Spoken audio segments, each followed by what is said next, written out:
warahmatullahi wabarakatuh. Baiklah, kami dari kelompok 2 yang beranggotakan yang pertama adalah Lailatul Qiyam Ramadhani, yang kedua adalah saya sendiri yaitu Nadiatul Rahma, yang ketiga adalah Nadifa Fadilah, yang keempat Fadila Marlina Fitri, yang kelima adalah Sendu Satria.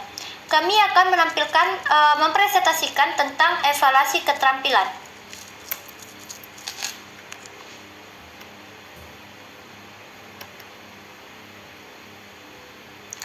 Materi yang akan dibahas yaitu hakikat evaluasi keterampilan, yang kedua adalah ruang lingkup evaluasi keterampilan, yang ketiga adalah kelebihan dan kekurangan, yang keempat alat-alat evaluasi keterampilan.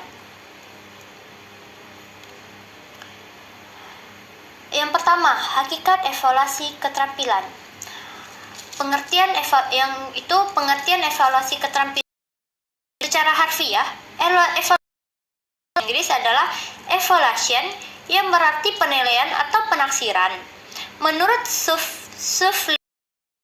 Lebam mendefinisikan evaluasi sebagai the process delineating, updating, and providing useful information for judging decision alternatives. Artinya, evaluasi merupakan proses menggambarkan menyajikan informasi yang berguna untuk merumuskan suatu alternatif. Sedangkan keterampilan Robbins pada keterampilan yang basic, yang pertama literacy skill yang menekankan pada kemampuan dasar oleh seseorang. Keterampilan dasar yang dapat dilihat adalah keterampilan mendengar, keterampilan menghitung, dan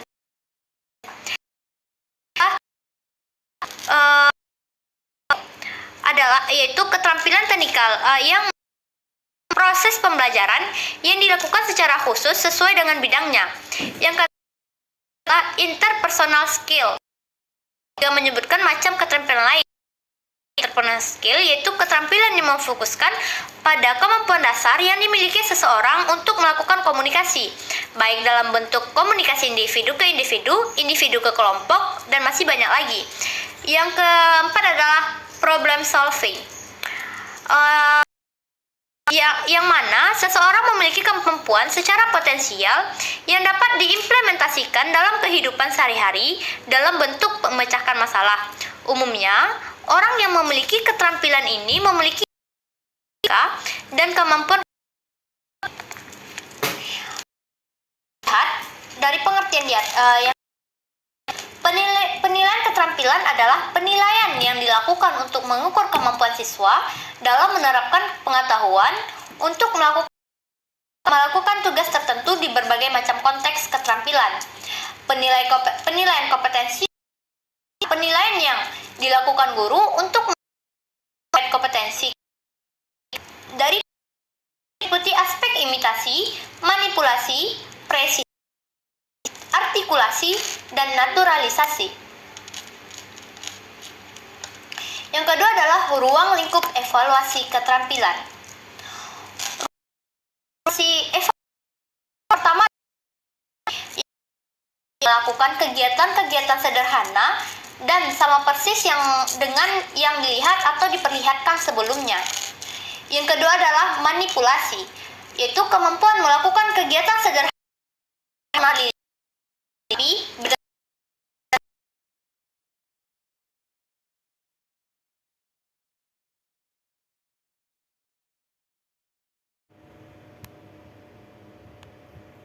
Yang kedua adalah manipulasi, yaitu kemampuan melakukan kegiatan sederhana yang belum pernah dilihat, tetapi berdasarkan pedoman saja. Yang ketiga adalah presisi, yaitu kemampuan melakukan kegiatan-kegiatan yang akurat sehingga mampu menghasilkan produk kerja yang tepat.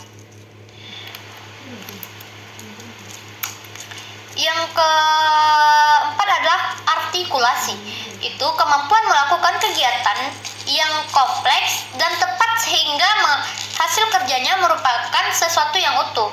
Yang kelima adalah naturalisasi, Kemampuan melakukan kegiatan secara refleks, yakni kegiatan yang melibatkan fisik saja.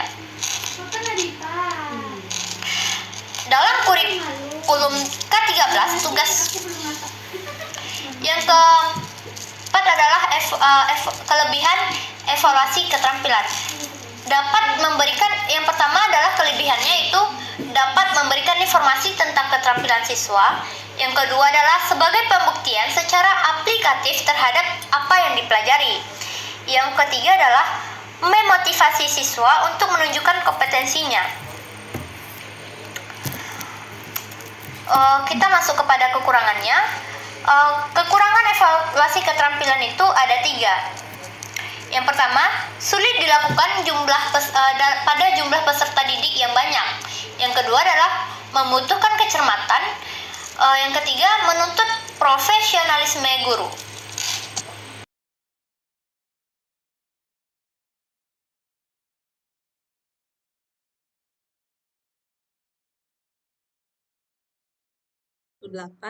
Saya akan melanjutkan penjelasan, di mana penjelasan selanjutnya itu tentang penilaian kinerja atau unjuk kerja.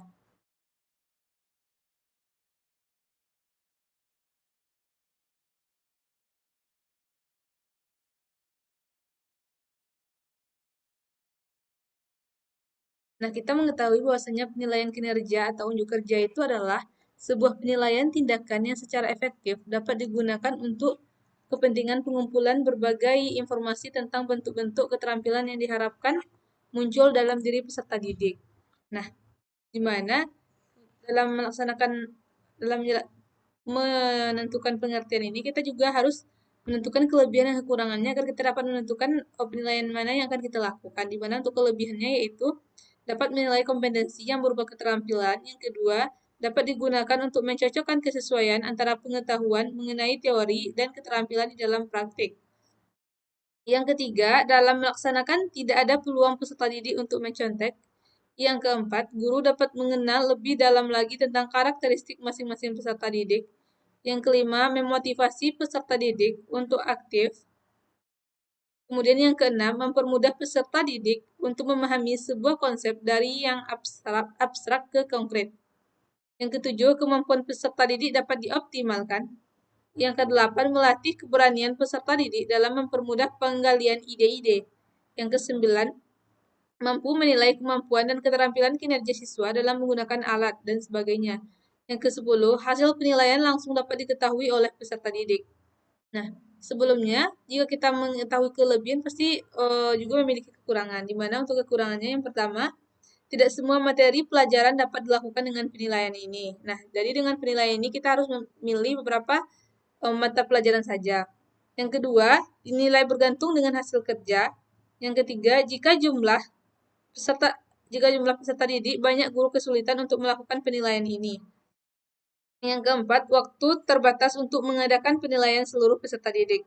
Yang kelima, peserta didik yang kurang mampu akan merasa minder. Yang keenam, karena peserta didik terlalu banyak sehingga sulit untuk melakukan pengawasan. Nah, biasanya kan kalau unjuk kerja ini dilakukan secara langsung. Jadi kalau misalnya guru itu hanya satu, sementara peserta didiknya banyak, itu nantinya akan cukup kesulitan dalam melakukan penilaian, dalam melakukan pengawasan. Yang ketujuh, memerlukan sarana dan prasarana penunjang yang lengkap. Yang kedelapan, memakan waktu yang lama, biaya yang besar, dan juga nantinya akan membuat membosankan. Yang kesembilan, harus dilakukan secara penuh dan lengkap.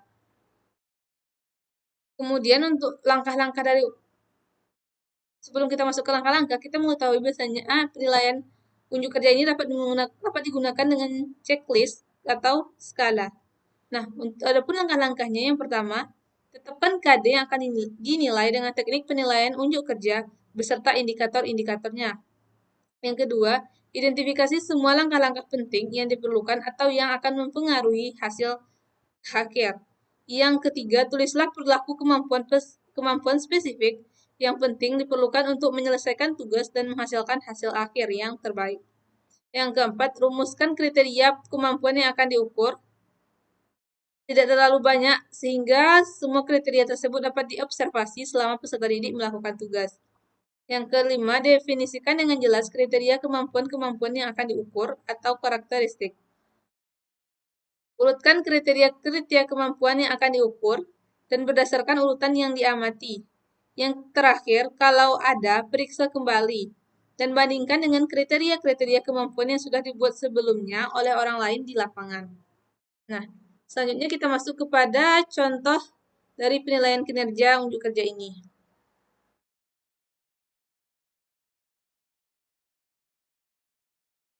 Di mana kita dapat mengambil contoh penilaian unjuk kerja dengan menggunakan checklist.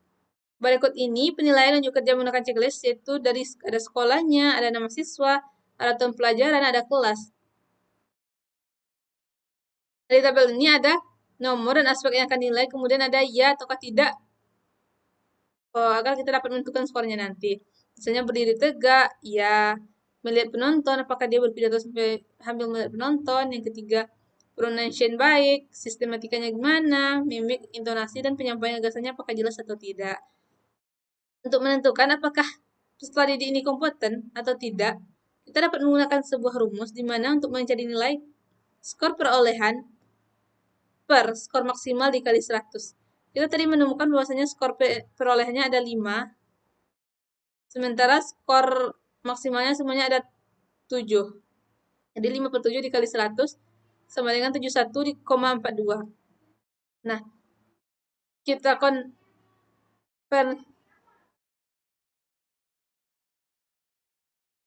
konversikan skalanya, yaitu 71 per 100 dikali 42, yaitu 2,84. Nah, kita mengetahui apakah kita itu kompeten atau tidak, dapat menggunakan keterangan penilaian jika sangat kompeten bila mendapatkan nilai 91 sampai dengan 100, jika akan kompeten bila mendapatkan nilai 71 sampai dengan 90, dan akan cukup kompeten bila mendapatkan nilai 61 sampai 70, dan akan kurang kompeten bila mendapatkan nilai kurang dari 61. Dari perolehan nilai unjuk kerja di atas dapat kita simpulkan bahwasanya kemampuan peserta didik itu adalah kompeten karena nilai yang dihasilkannya adalah 71,42, di mana rentangnya adalah tadi rentang 71 sampai 90, maka peserta didik tersebut adalah kompeten. Mungkin sekian penjelasan materi dari saya, dikembalikan. Baiklah, saya Lailatul Qiyamur Ramadhani dengan NIM 19140400021. Di sini saya akan menjelaskan mengenai penilaian keterampilan berbentuk proyek. Kegiatan penilaian terhadap suatu tugas yang meliputi pengumpulan, pengorganisasian, pengevaluasian, dan penyajian data yang harus diselesaikan peserta didik dalam waktu tertentu. Terdapat dua, yang pertama langkah-langkah dan yang kedua contoh.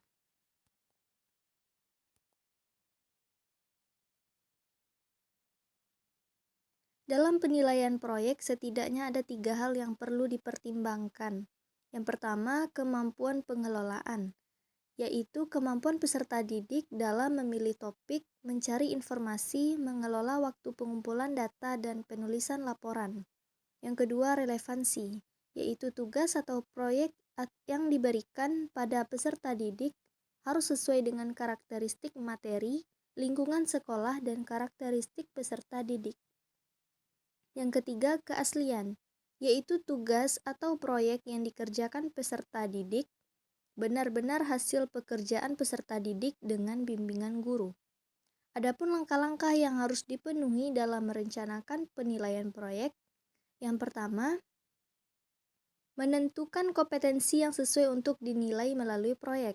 Yang kedua, penilaian proyek mencakup perencanaan, pelaksanaan, dan pelaporan proyek. Yang ketiga, menyusun indikator proses dan hasil belajar berdasarkan kompetensi. Yang keempat, menentukan kriteria yang menunjukkan capaian indikator pada setiap tahapan pengerjaan proyek. Yang kelima, merencanakan apakah tugas bersifat kelompok atau individual. Yang keenam, merencanakan teknik-teknik dalam penilaian individual untuk tugas yang dikerjakan secara berkelompok. Dan yang ketujuh, menyusun tugas sesuai dengan rubrik penilaian. Selanjutnya di sini ada contoh alat penilaian proyek beserta penskorannya. Lakukanlah diskusi kelompok tentang masalah-masalah dalam pembelajaran matematika. Carilah berita di koran atau lainnya untuk mendukung materi diskusi. Kemudian analisislah berita tersebut. Di sini ada kriteria jawaban, skor maksimal, dan skor perolehan. Di sini pertama tema diskusi. Adapun kriteria jawabannya bila sesuai skornya 3, bila cukup 2, dan bila kurang 1. Maka skor maksimal yang didapat adalah 3. Sehingga skor yang diperolehnya adalah 2 atau cukup. Selanjutnya, materi dari koran. Bila mendukung skornya 3, bila cukup 2, bila kurang 1. Sama sampai ke poin ke-6. Bila mendukung 3, cukup 2, dan kurang 1. Nah, di sini materi dari koran skor maksimalnya 3, yang diperoleh adalah 3. Untuk ketepatan menggunakan metode skor maksimalnya adalah 3, sedangkan skor yang diperoleh adalah 3. Untuk kerincian analisis skor maksimalnya adalah 3, skor perolehannya adalah 3. Dan yang kelima, presentasi menguasai, skor maksimalnya 3, skor perolehannya 3, serta yang terakhir, laporan diskusi. Skor maksimalnya adalah 3 atau sistematis, sedangkan yang diperoleh adalah 2, cukup. Selanjutnya, untuk nilai, rumusnya adalah skor perolehan per skor maksimal dikali dengan 100. Nilai skor perolehan adalah 16. Total dari skor perolehan 2 tambah 3 tambah 3 tambah 3 tambah 3 tambah 2, hasilnya 16. Skor maksimalnya adalah 3. 18 dikali dengan 100, sehingga dapatnya 88,88 dibulatkan menjadi 89. Konversi skala 4, 89 per 100 dikali 4, didapat 3,56. Amin. Nah, keterangan penilaian yang A, baik bila mendapatkan nilai 81 sampai dengan 100, bila cukup baik bila mendapatkan 71 sampai 80, dan kurang baik bila mendapatkan nilai kurang dari 71. Nah, dari perolehan proyek tersebut dapat disimpulkan bahwa tugas diskusi kelompok tersebut kategorinya adalah baik. Assalamualaikum warahmatullahi wabarakatuh. Saya Sendu Satria dengan NIM 2114-040077 akan menjelaskan materi tentang penilaian keterampilan bentuk portofolio. Di sini penilaian yang berkelanjutan yang didasarkan pada pengumpulan informasi yang menunjukkan perkembangan kemampuan peserta didik dalam satu periode tertentu. Yang pertama itu penilaian portofolio, di mana penilaian portofolio merupakan penilaian berkelanjutan yang didasarkan pada kumpulan informasi yang menunjukkan perkembangan kemampuan peserta didik dalam satu periode tertentu. Informasi tersebut dapat berupa karya peserta didik dari proses pembelajaran yang dianggap terkait oleh peserta didik, hasil tes, atau bentuk informasi lain yang terkait dengan kompetensi tertentu dalam satu mata pelajaran.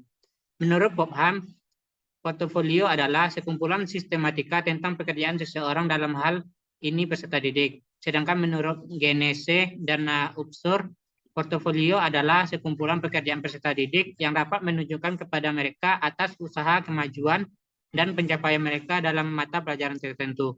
Menurut Barrett, portofolio adalah koleksi terorganisir dari karya-karya atau bukti-bukti yang mencerminkan kemajuan, prestasi, dan pengetahuan individu dalam suatu bidang atau subjek tertentu. Portofolio juga dapat mencakup refleksi dan penilaian diri terkait dengan karya-karya yang dapat di dalamnya. Penilaian portofolio pada dasarnya menilai karya-karya siswa secara individu pada satu periode untuk satu mata pelajaran.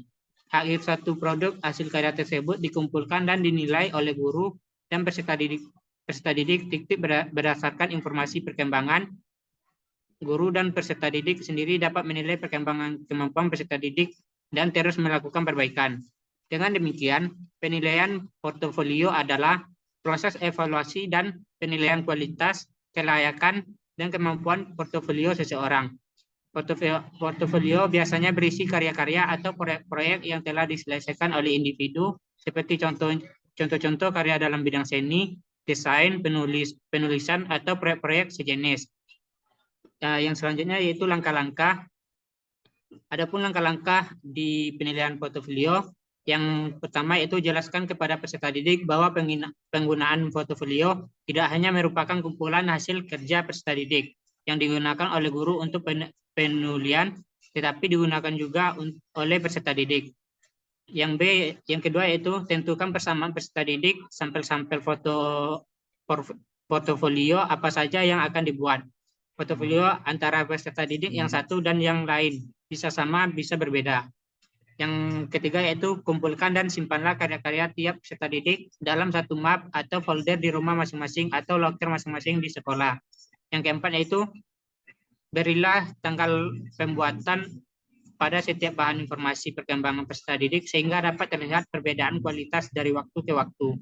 Yang kelima yaitu tentukan kriteria penilaian sampel portofolio dan bobotnya dengan para peserta didik. Diskusikan cara penilaian kualitas karya para peserta didik. Yang keenam yaitu minta peserta didik menilai karyanya secara berkesinambungan. Guru dapat membimbing peserta didik bagaimana cara menilai dengan memberi keterangan tentang kelebihan dan kekurangan karya tersebut, serta bagaimana cara memperbaikinya. Hal ini dapat dilakukan pada saat membahas portofolio. Yang ketujuh yaitu setelah suatu karya dinilai dan nilainya belum memuaskan, maka peserta didik diberi kesempatan untuk memperbaikinya.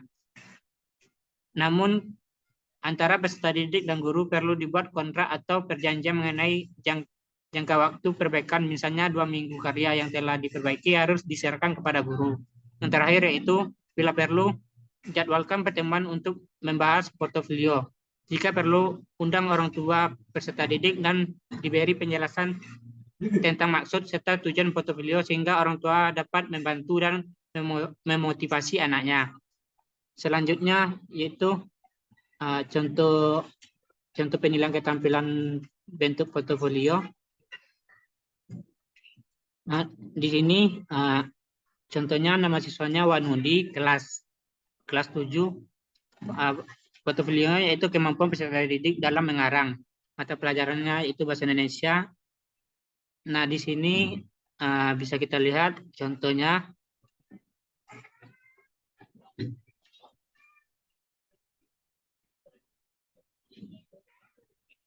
Di mana sini kemampuan yang diamati yaitu yang pertama menulis kalimat pendek, yang kedua itu menulis kalimat panjang, yang ketiga menulis paragraf, keempat menulis kalimat antar paragraf, yang kelima itu menyajikan data dengan grafik atau gambar dan tabel, yang keenam itu menyusun karangan.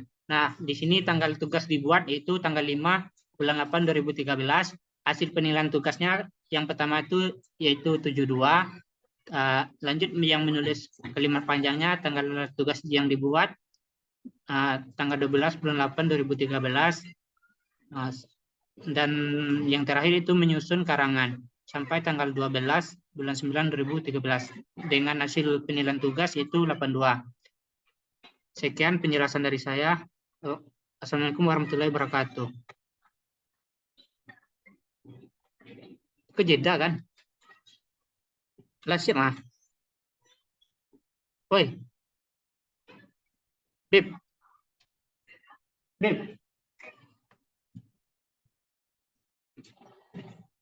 Kau dan jeda. Kalau jeda hentikan rekaman. Sampailah selanjutnya saya Ferdila Merdina Putri dengan NIM 2114044. 0075 akan melanjutkan pembahasan mengenai alat evaluasi keterampilan. Yang mana saya di sini akan membahas alat evaluasi keterampilan yang keempat.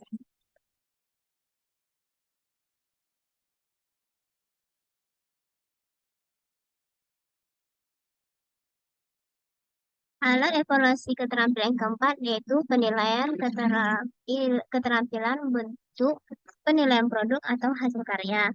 Penilaian terhadap keterampilan bentuk penilaian produk merupakan penilaian terhadap proses pembuatan dan kualitas suatu produk yang dihasilkan oleh peserta didik. Penilaian produk merupakan penilaian terhadap keterampilan peserta didik dalam menghasilkan pengetahuan yang dimilikinya ke dalam wujud produk dalam waktu tertentu sesuai dengan kriteria yang telah ditetapkan baik dari segi proses maupun hasil akhirnya. Penilaian produk ini dilakukan terhadap kualitas suatu produk yang dihasilkan. Adapun tujuan dari penilaian produk ini yaitu yang pertama, menilai keterampilan siswa dalam membuat produk tertentu sehubungan dengan pencapaian tujuan pembelajarannya. Yang kedua yaitu menilai penguasaan keterampilan sebagai syarat untuk mempelajari keterampilan berikutnya. Yang ketiga yaitu tujuannya menilai kemampuan siswa dalam bereksplorasi dan mengembangkan gagasan dalam mendesain dan menunjukkan inovasi dan kreasinya. Adapun pengembangan produk dalam penilaian ini meliputi 3 tahap, yang mana dalam setiap tahap perlu diadakan penilaiannya, yaitu yang pertama, tahap persiapan, yang mana meliputi penilaian kemampuan peserta didik dalam merencanakan, menggali dan mengembangkan gagasannya, memilih dan mendesain produknya. Lalu, tahap pembuatan produknya, yang mana meliputi penilaian kemampuan peserta didik dalam menyeleksi dan menggunakan bahan, alat, dan tekniknya. Lalu yang ketiga, yaitu tahap penilaian produk atau appraisal, yang mana penilaian produk yang dihasilkan peserta didik sesuai dengan kriteria yang ditetapkannya. Adapun kelebihan dan kelemahan dalam penilaian produk yaitu kelebihannya guru dapat menilai kreativitas peserta didik berkaitan dengan daya cipta dan kompetensi yang dimilikinya. Yang kedua, kompetensi masing-masing peserta didik betul-betul dapat diketahui secara objektif. Yang ketiga, peserta didik dapat mempraktikkan ilmu yang diperolehnya secara langsung melalui pengalamannya yang nyata. Yang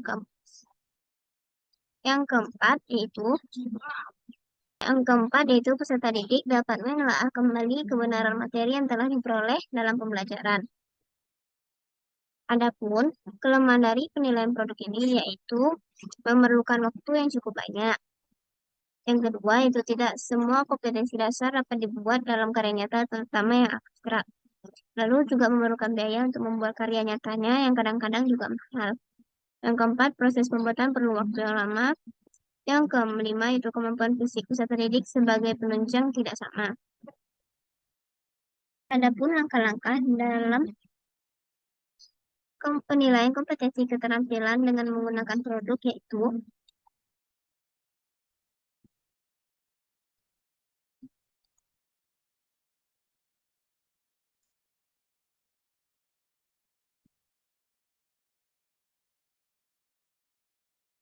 yang pertama yaitu mengidentifikasi dan pemetaan materi atau kompetensi dasar yang mau dinilai dengan teknik penilaian produk atau hasil karya. Yang kedua, yaitu buatlah rambu-rambu atau perintah untuk produk yang akan dikerjakan oleh peserta didik, seperti nama produknya, waktu penyelesaiannya, dan aspek yang dinilai dari produk tersebut, dan hal-hal relevan dengan penilaian tersebut. Yang ketiga yaitu menyusun lembar atau rubrik penilaian yang berisi aspek-aspek apa saja yang akan dinilai produk tersebut. Aspek-aspek yang mau diukur atau dinilai harus jelas operasional dan dapat diukur. Yang keempat yaitu melakukan penilaian terhadap produk yang telah dibuat oleh peserta didik dengan mengacu pada rubrik penskoran yang telah disusun. Yang kelima, memberikan catatan untuk perbaikan tugas membuat produk selanjutnya. Yang keenam, melakukan analisis hasil penilaian produk dengan memetakan presentasi ketuntasan peserta didik. Yang mana ketuntasan ini itu berapa persen yang sudah tuntas, berapa persen yang sudah tuntas, dan berapa persen yang belum tuntasnya. Yang ketujuh yaitu memasukkan nilai produk peserta didik ke dalam buku nilai. Contoh atau rubrik penilaian produk yaitu yang pertama seperti yang dikatakan pada langkahnya yaitu. Adapun untuk contoh dan rubrik penilaiannya yaitu dengan mengikuti dengan langkah-langkah penilaian produk yang telah disampaikan tadi, yaitu pertama kita mengidentifikasi pemetaan materi dan kompetensi yang mau dinilai dengan teknik penilaian produk atau DASIR. Yang kedua dengan bola rambu-rambu atau perintahnya. Di sini rambu-rambu atau perintahnya seperti nama produknya, waktu penyelesaiannya, aspek yang dinilai dan produk tersebut. Yang mana di sini nama produknya waktu penyelesaian aspek nilainya yaitu ini. Lalu ada kompetensi dan standar kompetensinya. Pada contoh di sini saya akan membuat nama produk yaitu jaring bangun ruang sisi datar. Yaitu dalam kurung itu kubus, balok, limas, dan prisma. Dengan alokasi waktunya yaitu 2 minggu. Adapun untuk metamaterinya yaitu kompetensi dasarnya itu membuat jaring-jaring bangun ruang sisi datar yaitu kubus, balok, limas, dan prisma. Dengan standar kompetensi yaitu memahami jaring-jaring kubus, balok, limas, prisma, dan limas. Lalu pada langkah yang ketiga yaitu dikatakan untuk menyusun lembar atau rubrik penilaian berisi aspek-aspek apa saja yang akan dinilai dari produk tersebut. Bukan. Maksudnya masih yang pada yang kedua yaitu bola rambu-rambu atau perintah untuk produk yang dikerjakan oleh peserta didik. Adapun rambu-rambu untuk perintahnya itu pada bagian petunjuk tugas, alat, dan bahan yang disiapkan pada uraian tugasnya ini. Nah, lalu untuk menyusun lembar atau rubrik penilaian yang berisi aspek-aspek apa saja yang akan dinilai dari produk tersebut. Pada format penilaian produk di sini yaitu yaitu membuat jaring-jaring bangun ruang sisi datar, kubus, balok, limas, dan prisma. Yaitu ada 3 tahapan yang menjadi penilaiannya yaitu persiapan, proses pembuatan produk, dan penilaian akhir produknya. Yang mana aspek yang dinilai pada persiapan yaitu ketepatan penentuan panjang rusuknya sehingga ukurannya maksimal. Apabila di sini siswa tidak mengerjakan apa yang disuruh, maka ia akan mendapat skor 1. Sementara apabila siswa telah membuat panjang rusuknya, namun belum maksimal atau melebihi atau masih belum benar, maka skor yang diperoleh siswa yaitu 2. Sementara jika siswa mendapatkan panjang rusuk yang maksimal atau sudah benar, maka ia akan memperoleh nilai 3. Di sini saya misalkan yaitu Dewi. Yang mana persiapannya di sini Dewi mendapatkan nilai 3. Lalu aspek yang dinilai yaitu proses pembuatan. Proses pembuatan produk. Ada proses pembuatan produk yang dinilai ada 3 yaitu yang pertama ketepatan cara menggunakan penggaris dan jangkanya. Yang kedua yaitu ketepatan atau kebenaran jaring-jaring yang telah dibuatnya. Lalu kecermatan membuat jaring-jaringnya. Di sini Dewi memperoleh skor 3 dalam ketepatan menggunakan penggaris dan jangkanya. Karena terdapat sedikit yang mana di sini Dewi masih terdapat sedikit kesalahan dalam menggunakan penggaris dan jangka dalam mengukur ketepatan rusuk yang dibuatnya untuk membuat jaring-jaring. Lalu pada bagian B yaitu ketepatan atau kebenaran jaring-jaringnya di sini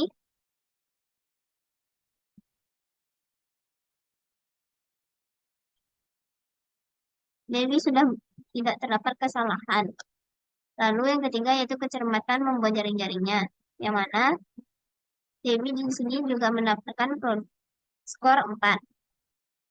Lalu tahapan yang dinilai pada penilaian produknya yaitu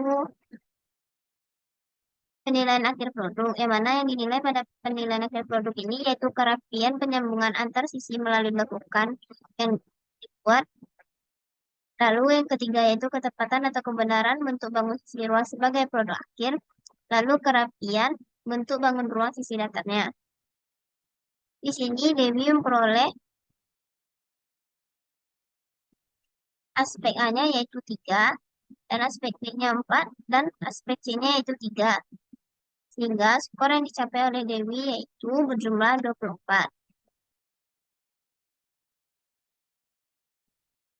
Nah, karena jumlah skor maksimal pada di format penilaian produk ini yaitu 27 dan skor minimalnya 7, maka jumlah skor yang didapat Dewi jika dinilai dengan skala 0 sampai dengan 100 yaitu dengan cara banyak skor yang diperolehnya dibagi dengan skor maksimal yaitu 27 dikali 100, yaitu nilai Dewi 24 dibagi 27 dibagi 24 dikali dengan 100, sehingga nilai yang diperoleh Dewi yaitu 88.